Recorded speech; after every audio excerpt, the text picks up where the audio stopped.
अब सुदामा जी ने जब ऐसा कहा कि चाहे जो भी हो जाए मैं भगवान श्री कृष्ण के घर नहीं जाऊंगा, द्वारिका नहीं जाऊंगा, तो सुदामा जी की पत्नी कह रही है कि स्वामी एक मास दुई पक्ष में, एक महीने में दो पाख होता है, दो पक्ष, शुक्ल पक्ष और कृष्ण पक्ष, और दोनों पक्ष मिला करके दो एकादशी होता है। एकादशी को व्रत रहा जाता है, सबको रहना चाहिए। यही एक ऐसा व्रत है कि जो कि सर्वश्रेष्ठ व्रत तो है ही, साथ ही साथ जितने भी व्रत आप लोग करते हैं उसको करें या ना करें, करें या ना करें, आपके ऊपर, आपकी इच्छा पर है। लेकिन ये आपकी इच्छा पर नहीं है, ये धर्म कहता है कि एकादशी का व्रत आपको करना ही चाहिए, ना करने पर पाप मिलता है। और कोई भी व्रत आप नहीं करेंगे तो उसके लिए पाप नहीं लगता, लेकिन एकादशी का व्रत अगर आप नहीं करते तो समझ लीजिए आप पाप कर रहे हैं। 6 ऐसे अवसर हैं जब अन्न नहीं ग्रहण करना चाहिए। यही बता करके आज वाणी को विराम दे दूंगा। आप लोग देर से आए, कथा देर से शुरू हुई, आज मैं बहुत कम बोलूँगा। गुरु जी के आने का समय हो चुका है, 3-4 मिनट बाकी है। तो एकादशी ऐसा व्रत है जिसको सबको करना ही चाहिए। और 6 ऐसे अवसर हैं, 6 ऐसे अवसर हैं जब अन्न नहीं ग्रहण करना चाहिए। कब कब? रबिंदु ग्रासे हरिजन्म काले, रबिंदु ग्रासे हरिजन्म काले, प्राण प्रयाणम हरिवासरे च, कन्या विवाहे द्विज भोजनादौ, यदन्न भोजी नरकम प्रयान्ति। 6 बता दिए हमने, समझ लिया आप लोग।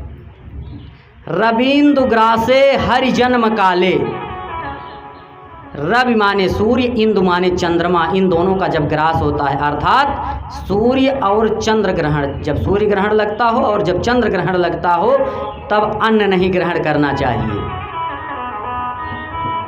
और एक तो ये हो गया चंद्र ग्रहण, सूर्य ग्रहण पर अन्न नहीं ग्रहण करना चाहिए। दूसरा, हरि जन्म काले, भगवान के जन्म के दिन, जैसे कृष्ण जन्माष्टमी आने वाली है तो, और रामनवमी, चैत्र रामनवमी और श्री कृष्ण जन्माष्टमी, आप लोग बचा के आइएगा।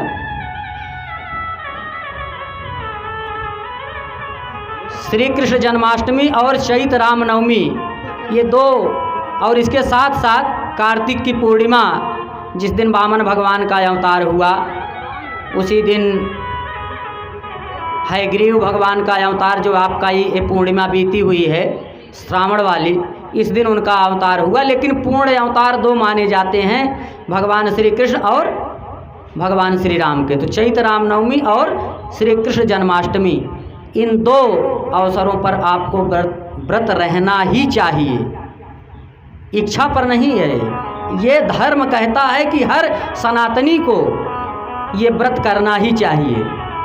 2 हो गया ना, रबींदु ग्रासे हरिजन्म काले, प्राण प्रयाणम हरिवासरे च, जब किसी का प्राण प्रयाण कर जाए, किसी की मृत्यु हो जाए आपकी जान पहचान में, मित्र में, रिश्तेदारी में, उसकी सूचना आपको मिल जाए तो उस दिन आपको अन्न नहीं ग्रहण करना चाहिए।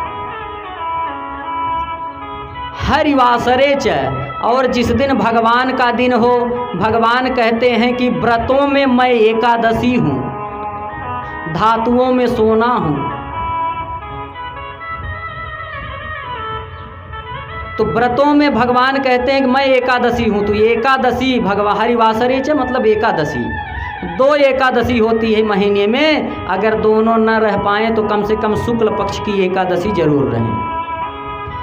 हाँ, जिन लोगों को डॉक्टर ने कह दिया है कि आप ज़रूर भोजन लीजिए, डायबिटीज़ के मरीज़ हैं, तो वो लोग कम से कम चावल ना खाएं। लेकिन जो मरीज़ होते हैं उनको चावल भी डॉक्टर रोक देते हैं। और एक बात है, एकादशी को व्रत करें तो उसका पारण द्वादशी में जरूर कर लें।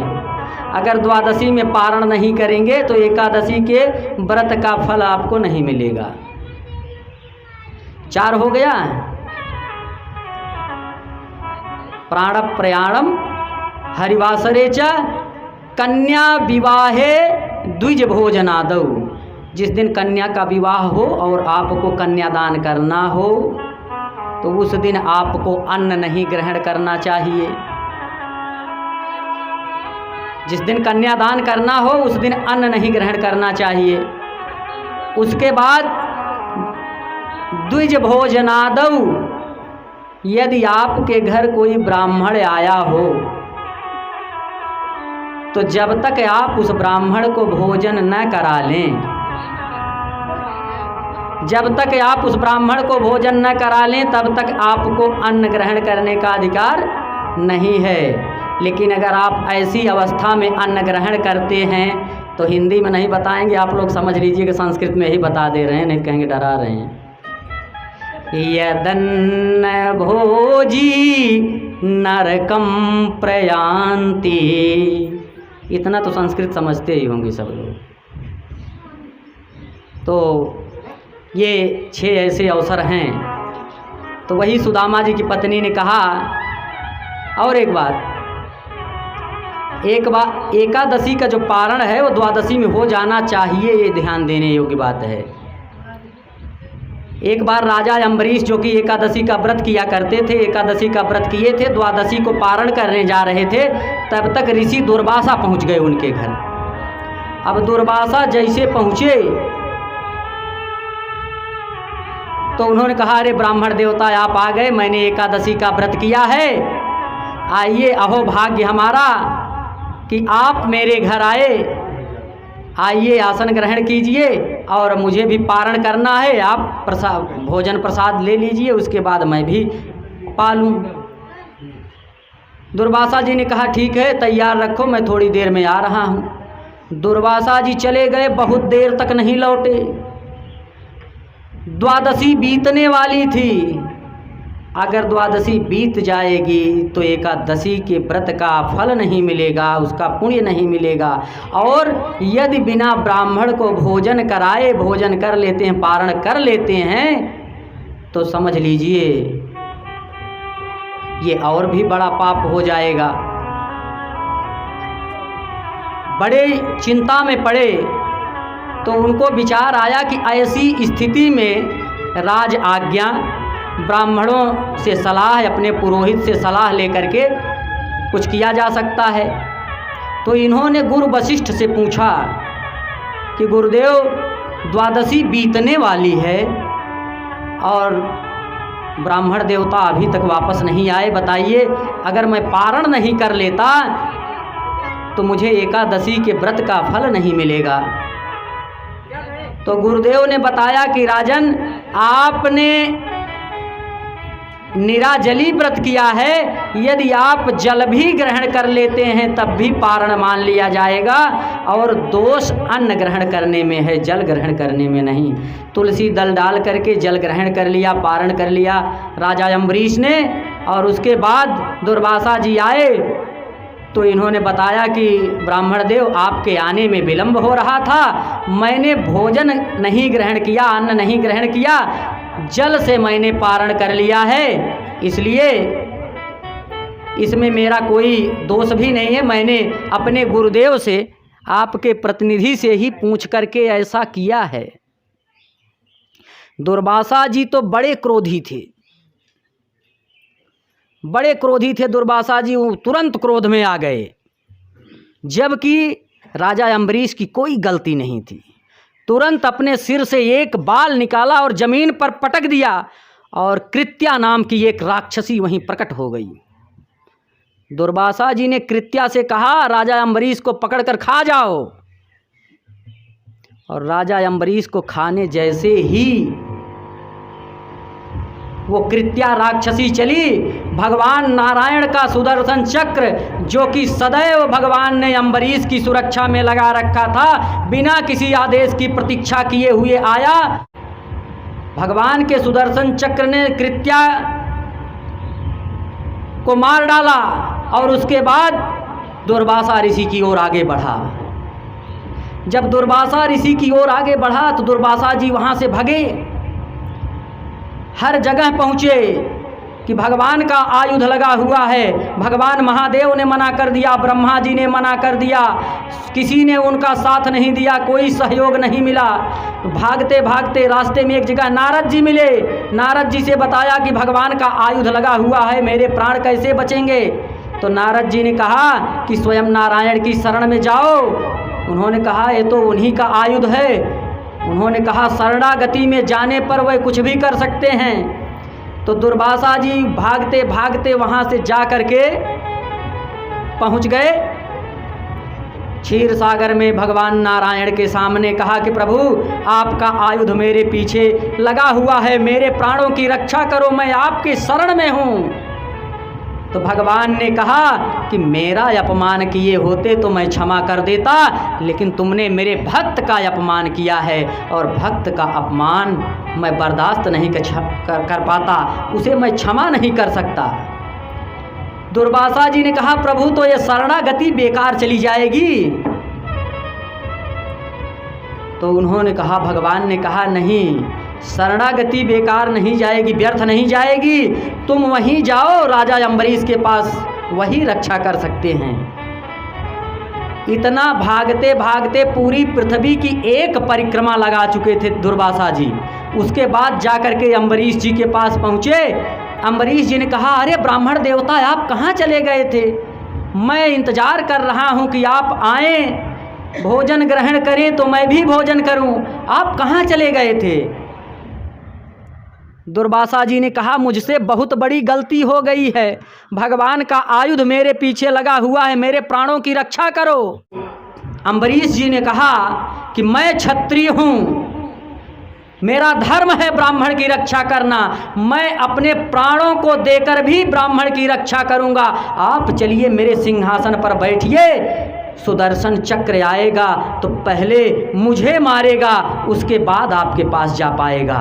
ले जा कर के अपने सिंहासन पर दुर्वासा जी को बैठा दिया और जब सुदर्शन चक्र आया तो उसके सामने हाथ जोड़कर राजा अम्बरीश खड़े हो गए कि ये मेरे गुरुदेव हैं, मेरे यहाँ अतिथि हैं, यदि आप इन्हें मारेंगे तो पहले ब्राह्मण को मारने से पहले आपको मेरी हत्या करनी होगी।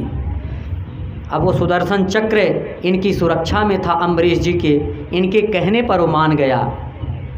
तुरंत भगवान वहीं प्रकट हो गए कि देखिए कितने कृपालु हैं राजा अम्बरीश, भक्त के ऐसे कार्य पर प्रसन्न होकर चतुर्भुज स्वरूप में भगवान आ गए। और जब भगवान आ गए तो दुर्वासा जी ने हाथ जोड़कर कहा प्रभु आप तो भक्तों पर सदैव कृपा करते हैं, मैंने बहुत बड़ी गलती की है, मेरी गलती को कैसे क्षमा किया जा सकता है। मैं जानता हूँ क्षमा करने योग्य गलती नहीं है, मैं इसका प्रायश्चित कैसे करूँ ये बताइए। तो दुर्वासा जी से भगवान ने कहा कि जाइए 12 वर्षों तक सिर्फ दूब खा कर रहो, दूर्बा खा करके। दूर्बा खाने के कारण ही उनका नाम दुर्वासा हुआ। 12 वर्षों तक दूर्बा खाते रहे। 12 वर्ष के बाद उन्होंने कहा कि चले आना वहीं मधुबन में, वृंदावन में। दुर्वासा जी 12 वर्ष तक जब दूर्बा खाने के बाद पहुँचे यमुना नदी के किनारे। यमुना नदी के उस पार भगवान श्री कृष्ण रासलीला कर रहे थे। 16,000 गोपिकाओं के साथ रासलीला कर रहे थे और जितनी भी गोपिकाएं थी सब यही समझ रही थी कि भगवान श्री कृष्ण सिर्फ अकेले मेरे साथ ही हैं और किसी के साथ नहीं हैं, सब यही समझ रही थी। और दुर्वासा जी ने यमुना नदी के इस पार से आवाज़ लगाई कि मुझे भोजन की ज़रूरत है, मुझे तुरंत भोजन दो, नहीं तो मैं श्राप दे दूंगा। जब आवाज़ लगाई तो भगवान श्री कृष्ण जहाँ जहाँ थे सभी गोपिकाओं से कहा कि दुर्वासा जी के लिए भोजन की ज़रूरत है। और दुर्वासा जी से इन्होंने कहा कि थोड़ा समय लगेगा, भोजन आपके पास मैं भेज रहा हूँ। तो 16,008 गोपिकाएं थी कुल। सब जो है एक एक थाली भोजन तैयार करके लेकर आ गई और यमुना नदी के किनारे खड़ी हो गई। दुर्वासा जी उस पार थे, यमुना नदी बढ़ी हुई थी, उस पार जाएं तो कैसे जाएं। और दुर्वासा जी कह रहे हैं जल्दी लेकर आओ नहीं तो श्राप दे दूंगा। अब जाएं तो कैसे जाएं, बड़े धर्म संकट में पड़े। अब भगवान श्री कृष्ण की तरफ सब देखने लगे कि आप ही बताइए कैसे जाएं। तो उन गोपिकाओं से भगवान श्री कृष्ण ने कहा कि यमुना से कह दो कि हे यमुना मैया, अगर श्री कृष्ण अच्युत हैं, उनके अंदर काम वासना बिल्कुल भी नहीं है, किसी स्त्री का कभी उन्होंने स्पर्श नहीं किया हो, तो आप सूख जाओ, दोनों तरफ अलग हो जाओ, बीच में जाने का रास्ता दे दो। तो 16,008 गोपिकाएं जो थीं सभी हंसने लगीं कि अभी तो हमारे साथ रासलीला कर रहे थे, अब कह रहे हैं कि अच्युत हैं। ऐसा कहने पे रास्ता कैसे मिलेगा। और उधर दुर्वासा जी क्रोध में एकदम से तमतमाए हुए हैं, श्राप देने के लिए तैयार हैं। भगवान श्री कृष्ण ने कहा कि ऐसा कहो नहीं तो अभी श्राप मिल जाएगा, सबको भस्म कर देंगे ब्राह्मण देवता। तो सभी गोपिकाओं ने कहा कि यदि श्री कृष्ण अच्युत हो तो आप मुझे मार्ग दे दीजिए उस पार जाने के लिए। अब यमुना नदी ने रास्ता दे दिया, बहना बंद हो गई, बीच में रास्ता दे दिया यमुना नदी ने। सारी गोपिकाएं आश्चर्य में पड़ गईं, रास्ता मिला, उस पार गई। और दुर्वासा जी को 16,008 थाली में भोजन आया था, सब खिला दिया। और सब खाने के बाद जब वापस आने लगी तो यमुना नदी फिर वैसे बह रही है। यमुना नदी फिर वैसे बह रही है। अब इन्होंने कहा ब्राह्मण देवता, उस पार से तो भगवान श्री कृष्ण ने भेज दिया, अब इस पार से आप हमें उस पार भेजिए, हम लोग कैसे जाएं। यमुना नदी तो पूरे उफान पर हैं। तो दुर्वासा जी ने कहा कि जा करके यमुना से कह दो कि हे यमुना मैया, अगर दुर्वासा जी ने अन्न का एक दाना भी आज ग्रहण न किया हो तो मुझे जाने के लिए रास्ता दे दीजिए।